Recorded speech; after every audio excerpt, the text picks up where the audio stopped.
Warning: the following video may contain scenes to be considered as extremely boring to those that have been desensitized by overstimulating entertainment. Viewer discretion is advised.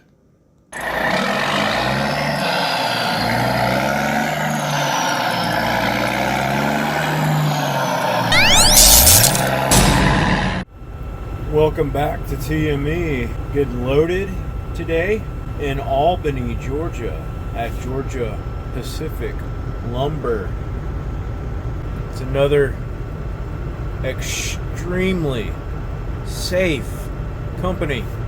You might notice this little contraption overhead with the rails and the lines going down. What do you guys think that's for? Well, I've never been here before, but just by looking at that, it almost looks like that would be something that you would connect a tarp to. Lift the tarp up, spread it out, and then spread it over your load. So safety's not always a bad thing. Sometimes safety can make things a lot easier with your job. So if they don't want me getting up on that trailer, as long as they're providing an efficient, reasonable way to spread that tarp out, I'm all for the safety. Thing that could potentially be a problem, that's my tarps. Just gonna unstrap them since I know I'll be using them anyway, and I'm gonna turn them sideways so they got more room on the deck.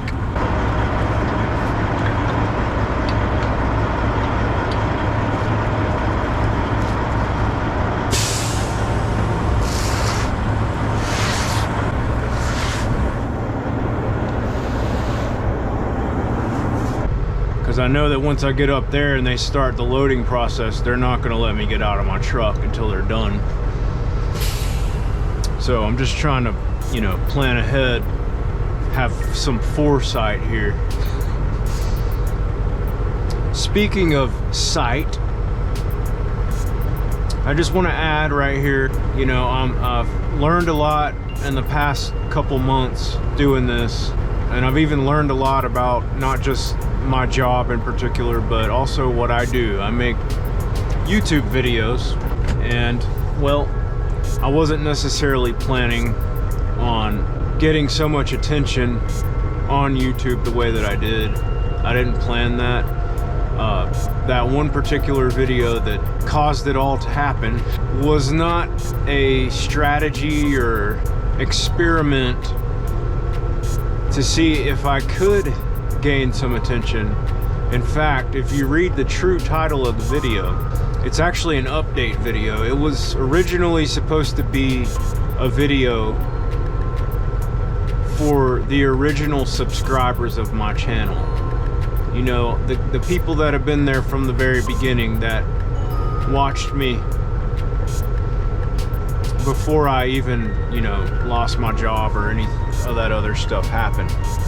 I was really just trying to update those people and let them know why I hadn't made any videos in a while and what my plan was, and telling them about my new job and everything.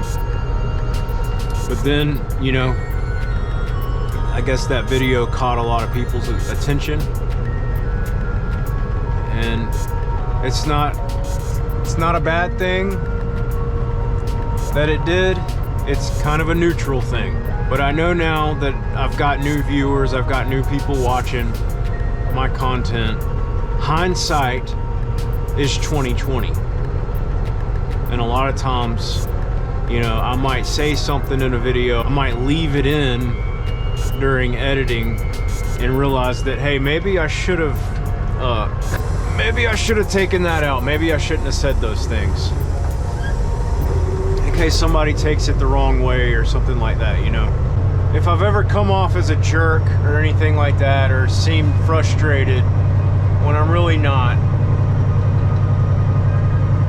it's just because I was caught up in the moment.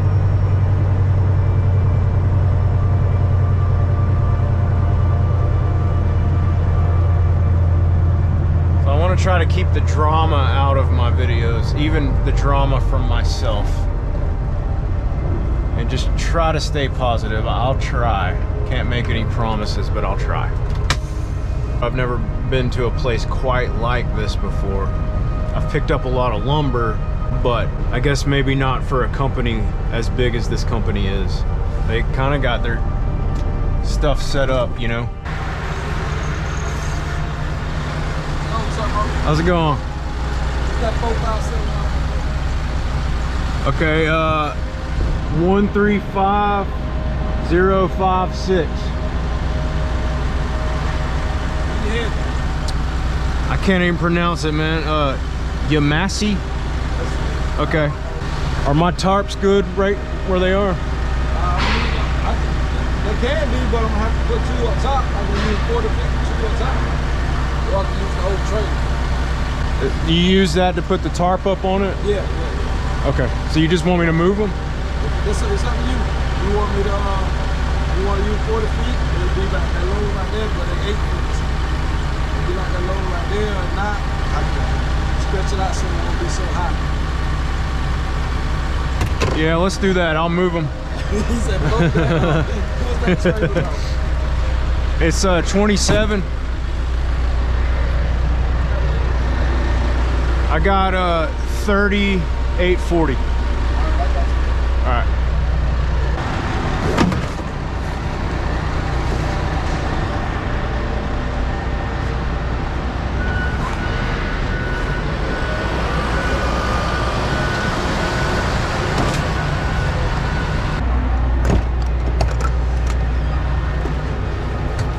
Nice guy. I mean, it's not like it matters, especially if they're gonna lift the tarp up. It doesn't really matter how high it is, but it will drive better if it's more spread out like this one right here. One last thing before I cut the video here. I'm gonna be taking a different way to get over to 95 as opposed to using I-16 like I did yesterday to get over here from 95. I'm thinking I'm gonna take 280, US 280, which is actually right outside of this property. Well, I'll get into the routing and stuff whenever we leave, but yeah, that's what's going on.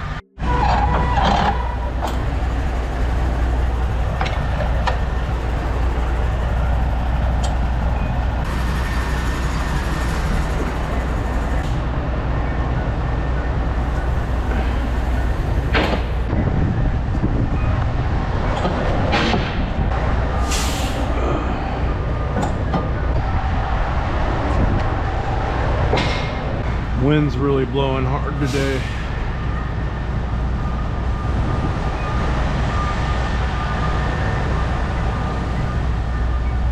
Making this extra challenging.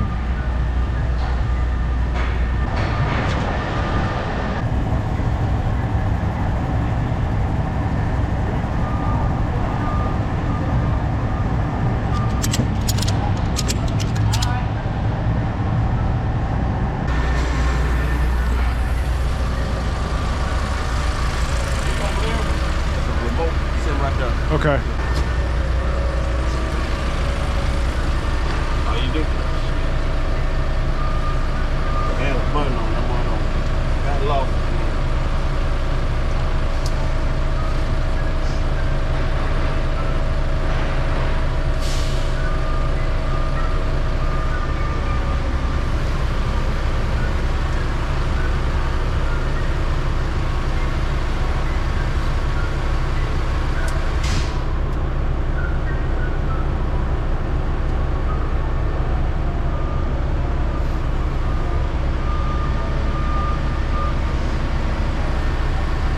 Get some more batteries on me.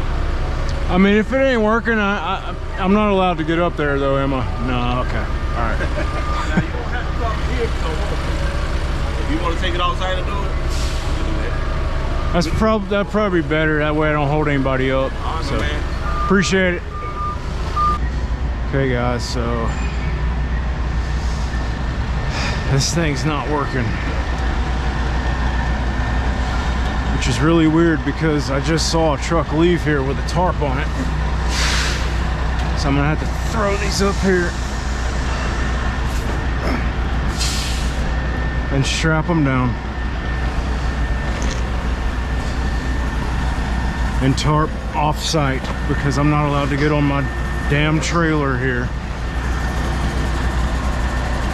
Which means I'm gonna have to make a second stop to tarp the crap.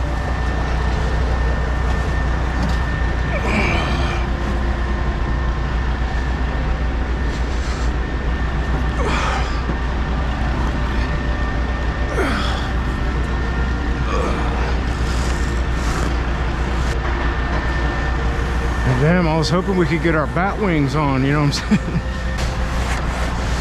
It'll be all right.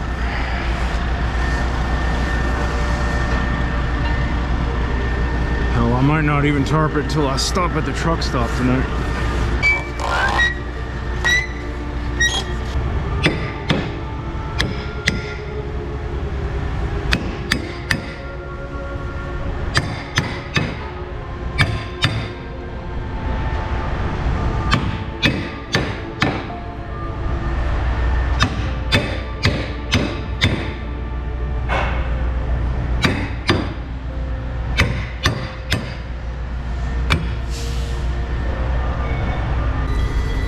So apparently they want me to tarp this stuff, but they don't want you to get up on the stuff, just like I said before. Not at a place like this. They're tightwads here. Not the forklift drivers. I'm talking about the corporate head honchos. They're tightwads here. They don't want you to hurt yourself. Even though I gotta climb up on that trailer every single day. So they have that machine. And he was trying to get it to work. Well, the damn thing doesn't even work. So they want you to tarp it by using a machine that doesn't work without getting on your trailer. I can't make any sense of that.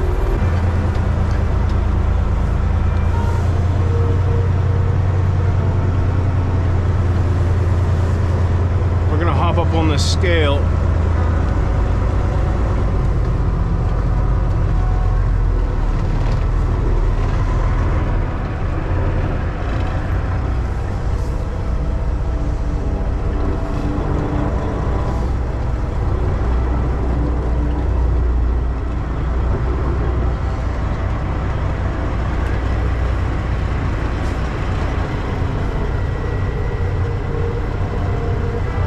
Buddy, 78 160. Yeah, we're heavy. So yeah, what do you guys think about that? You gotta tarp the stuff, but you can't get on your trailer. You gotta use this machine, but it doesn't work. So in other words, that means, yeah, you can't tarp here. You gotta go somewhere else and do it, because our machine doesn't work. Basically, go climb on your trailer somewhere else that's not on our property so we don't get sued if you fall off. Right now we are about to drive through this little town here. It's called Sylvester, Georgia. Check out the old locomotive steam train over there. That's kind of cool, if you can even see it. So I've never gone this way before. It's like we're gonna take a series of highways. Georgia 112. That's gonna turn into a US route up here. After it becomes 107, it'll become US 319. We'll be on 441 for a very brief period of time.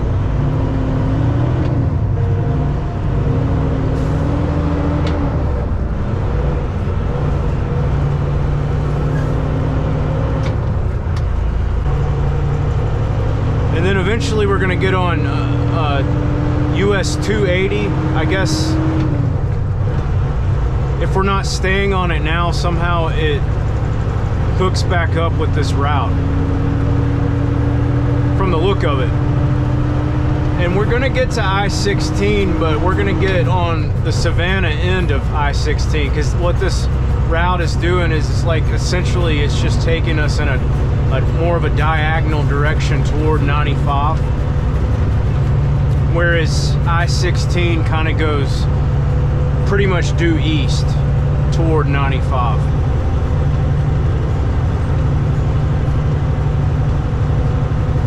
It's gonna take a little bit longer for me to get there, but it'll be something different. It's just kind of cool to be able to explore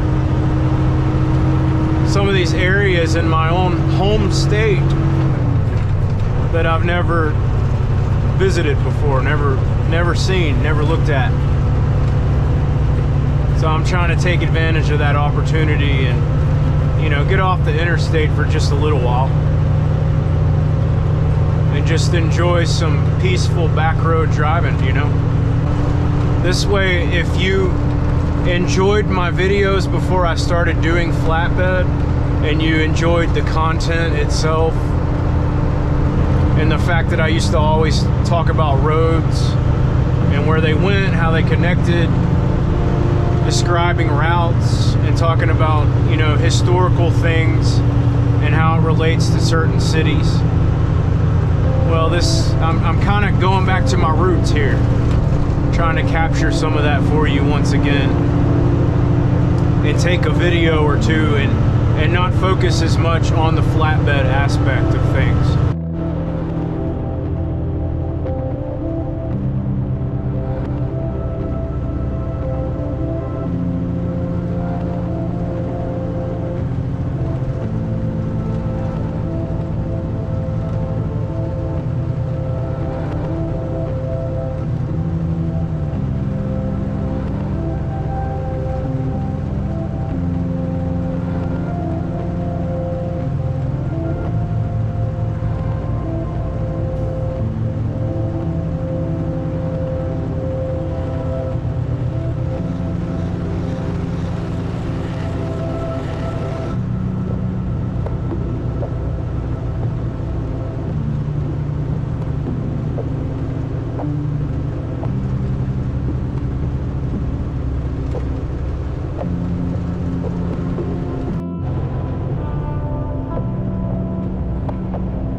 This reminds me of a city I drove through one time in Iowa.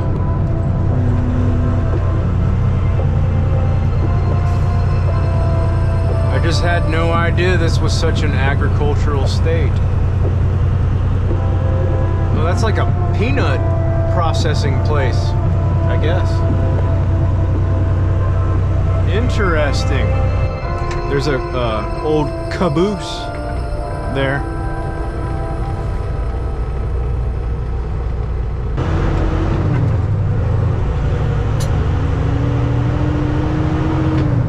Look at that old building there. Okay, Ashburn. I almost said Ashburn. Welcome to Ashburn, Georgia.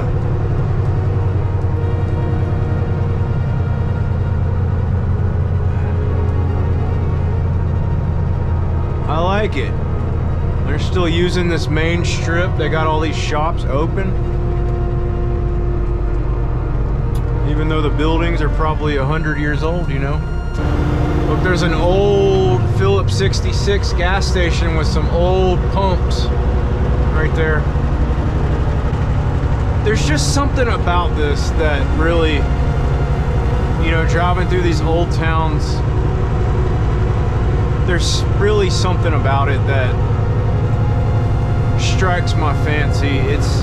it feels almost like you're in another era when you're in these places that are just out here. They're not modern by any standard. They're not at all. I mean, they got some new buildings, new commercial stuff, but yeah, it just seems like the place hasn't changed in a long time. And there's something really cool about that. It's very reminiscent. Okay, we're parting ways with this Highway 112 and jumping on Highway 107 right here.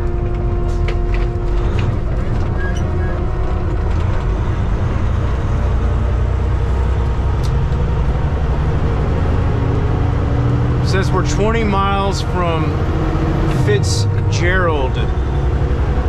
And I want to say I have been to that city before. Sounds familiar. Yeah, I think this is the city where I was saying I saw this building on the side of the road and it looked just like the Boar's Nest from Dukes of Hazzard. It looks just like it, but the Boar's Nest is actually in Oxford, Georgia, right next to Covington, where they filmed the first season of that show. Well, there's a sign for it right there. Welcome to Fitzgerald. But we're not allowed. So we got to go around. Now we're going to come out on the other side on US 319.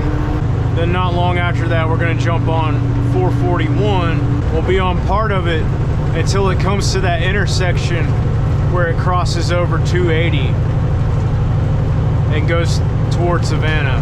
So that's what we're gonna do. Big boy coming through.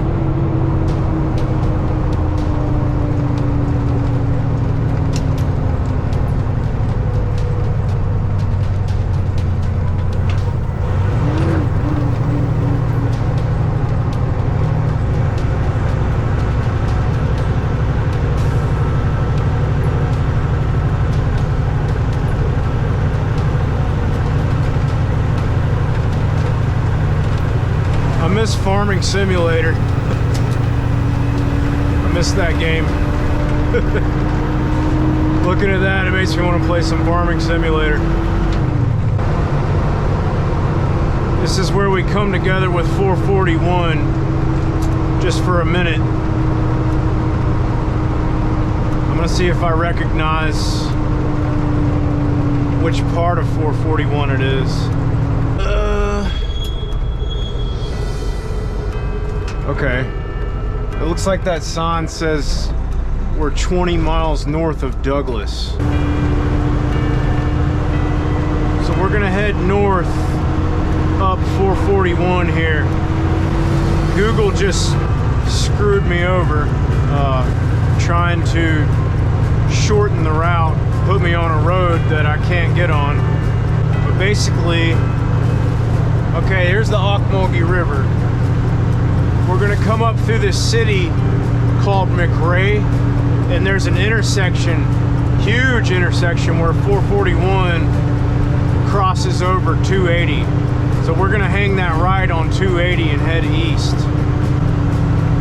Or, you know, maybe we won't go up there to McRae, because it looks like there's another highway up here, 117. That'll get us to 280, at least the part of 280 that we need to be on.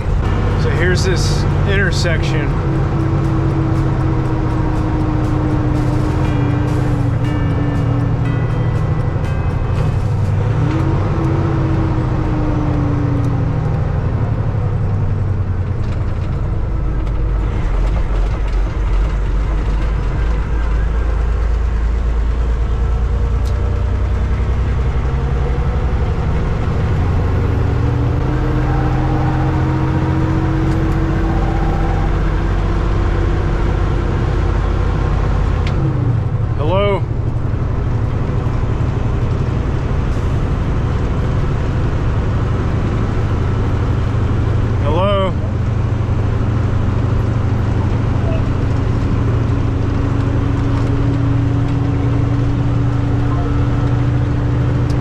that's what usually happens when they call me about these loads, because they can't hear me. All they can hear is a screaming diesel engine.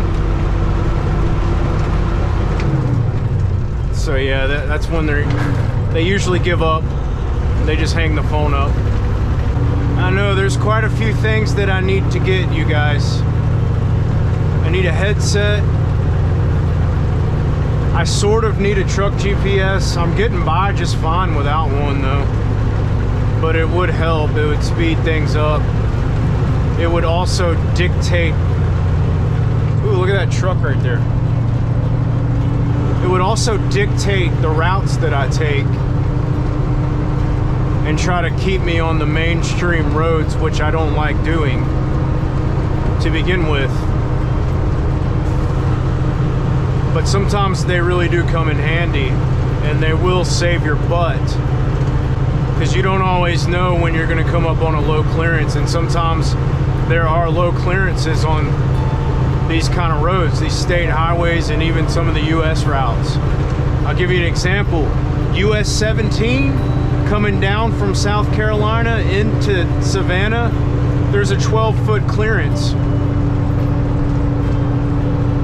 And I almost found out the hard way. I had to deliver to a steel mill one day, and I was looking at the whole area on Google Earth because I knew that it was in the, kind of close to the historic district of Savannah. So I wanted to get a good look at all the roads around wherever I was delivering at. And I spotted it at the last minute. I spotted this old bridge, like a brick bridge with archways on it. And I got to looking at it, I was like, man, I don't think that's 13.6. That looks... And you guys know what things look like on Google Earth, right? It's kind of 3D, it sticks up from the surface, and it's all blurry and crap. You can't tell much about it at all. But I could tell by looking at it that it wasn't high enough for me to drive under, so... just taking a few extra minutes on that particular day and looking at the surroundings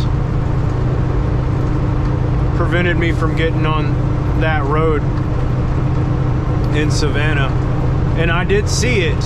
I came in from the right way. I decided to go a different way to get in, but I still saw that bridge, and then I saw how high it was, and I was like, yeah, man, I'm so glad that I decided to take a few extra minutes and look at the surroundings around this place.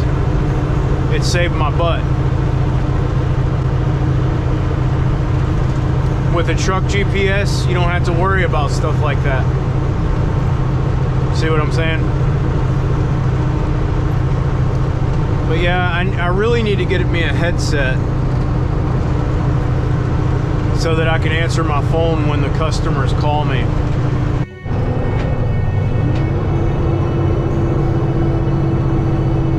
Okay, this is called Lumber City. I'm gonna have to take a right onto US 341 and 23.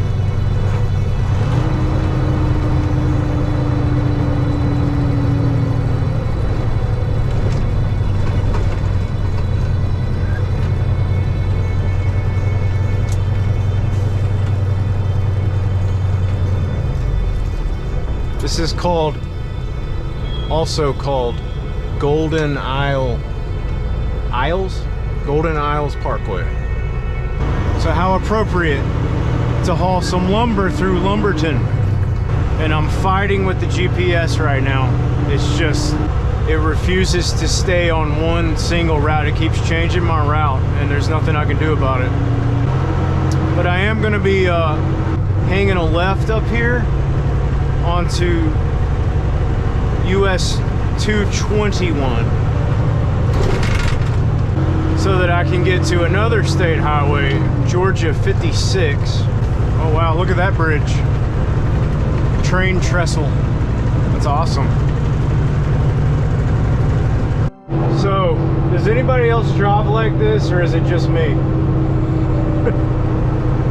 It's very primitive. It is. But you know, it's got to be pretty similar to the way old school truckers did it back in the day, you know? You got your atlas, you're looking at the roads that you're allowed on, you're trying to navigate your way through, you know, back before GPS was a thing. All right, now we're on another US route, 221. Our next turn is gonna be about 11 miles up here on the right, Georgia Highway 56. Now this is gonna get us to 280. See, back there, when I took that little shortcut, I kind of made things a little bit more complicated than they actually had to be. I should have just kept going up into McRae, where 441 and 280 intersect, and I should have turned right on 280 back there. That's what I should have done, and it would have kept things a lot more simple. I mean, I'm still gonna get there, but this shortcut, it might be a little bit shorter as far as the distance, but that was a bit of a headache to try to figure out on the spot, you know. And you got to keep that in mind if you're using maps to navigate in a truck. It's going to recommend shortcuts for you, but you got to make sure that the shortcut consists of roads that you're able to take, you're able to be on. If not, you're going to end up messing yourself all up. Okay, we reached another city called Uvalde.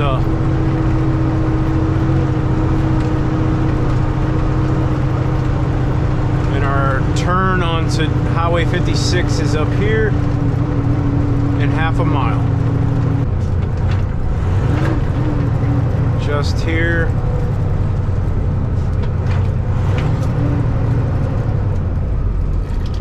That's a pretty tight corner there.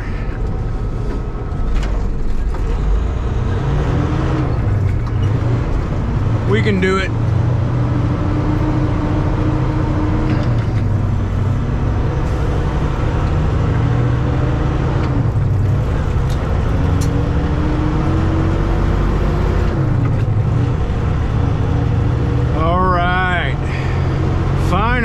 I feel like I'm making some progress. All right, I'm 25 miles from 280. Once I get on 280, it'll be all good. We're not even gonna be on it that long now. We don't even need to be on it for that long before we get to I-16. As you can tell though, I have a method of using maps to navigate in a truck, and it's not foolproof. As you can see, sometimes it screws me over, but overall it works because I make it work. And I mean, like I said, yeah, this is a lot of work doing this, but once you get used to it, it's actually kind of fun to do it, and you learn. It gives you some instinctive skills. You seem to inherit some instinctive skills, and you start realizing what to look out for, like certain subtle things to look out for, like whenever you have to bypass a town, you know. So I will say that this, combined with the signs and everything else, I'm just putting it all together and I'm making it work. And I'm not depending on artificial intelligence to navigate. I am somewhat, but not Not really, because every time it makes a suggestion or tries to change anything or anything like that, I just ignore it. So this is almost the equivalent of having a truck atlas, except the roads and stuff that, you know, you're allowed to be on are highlighted in a truck atlas, but they're not on here. So I'm just, you know, like I said, over the span of time, gaining skill and instinctive focus on fine details. I pretty much cracked it. I figured it out. I figured out how to do it. And say I do come up on a low clearance on this road, well, I'll see it because I'm just instinctively looking out for stuff like that. I'm always looking at the signs. They taught me in truck driving school to look at every sign on the road. In fact, when I went and got my Class A license and I had to take the road skills test, my teacher told me that I had to call out every road sign for the person that was testing me, and that's exactly what I did. I mean, I called out every single sign to the point that it was starting to annoy the person that was testing me at the DMV. But that's what I did because that's what he told me to do. So that's how I learned way back then how to notice every single sign on the road. All right, we're finally here. Oh gosh, that took forever. This is called Reedsville. Never been here either.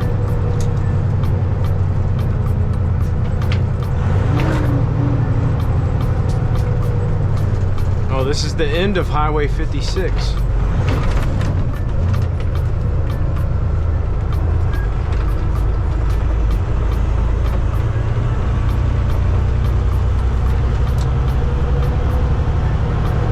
All right, we got 42 miles. So it's a bit further than I thought it was. It doesn't look like it's that far on the map, but I guess it is pretty far. 42 miles. I'm only 100 miles away from where I have to deliver, but I'm hoping that I can get a parking spot at Love's in the same city that I'm making the delivery in. I'm hoping. Lately, every single time I try to stop at Love's after 4 o'clock, I have no luck finding a parking spot at all. It's extremely annoying.